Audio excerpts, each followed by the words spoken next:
কাঁচা ডিম দিয়ে পুডিং তৈরি করা হয় বলে আমি কিন্তু সেই পুডিং বানালেও একদমই ছুঁয়ে দেখি না, কিন্তু এই পুডিংটা বানালে আমি কাউকে দিতেই চাই না, এত বেশি মজাদার।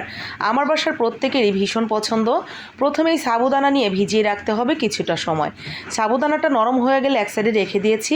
অল্প একটু চিনি নিয়ে ক্যারামেল তৈরি করে মোল্ডের মধ্যে দিয়ে সুন্দর করে সেট করে নিলাম। সাবুদানাটা ভিজে গেছে, জাস্ট 2 মিনিটের মধ্যেই সিদ্ধ হয়ে যাবে। এরপরে ছাঁকনিতে নিয়ে সুন্দর করে আমরা পানি দিয়ে ধুয়ে নিয়েছি। এরপরে নর্মাল চায়ের কাপের 2 কাপ লিকুইড দুধ, বড় চামচের 2 চামচ চিনি, স্বাদ মতো লবণ আর বড় চামচ দিয়ে 2 চামচ আতপ চালের গুঁড়া আর সামান্য একটু গুঁড়া দিয়েছি। ভালো করে মিশিয়ে নিব। চুলা জ্বালানোর আগেই সেই সাবুদানা দিয়েও মিশিয়ে নিলাম। একটা এলাচ দিয়ে দিলাম, আপনি ভ্যানিলা এসেন্সও দিতে পারেন চাইলে। এরপরে সুন্দর করে এটাকে রান্না করে নিতে হবে একদম ঘন হয়ে আসা পর্যন্ত। ঘন হয়ে গেলে আমরা সেই মোল্ডের মধ্যে পুরোটাই ঢেলে দিয়ে এইভাবেই রেখে দিব বাহিরেই। এরপরে আপনি নর্মাল ফ্রিজে রেখে ঠান্ডা করে ঠান্ডা পরিবেশন করবেন।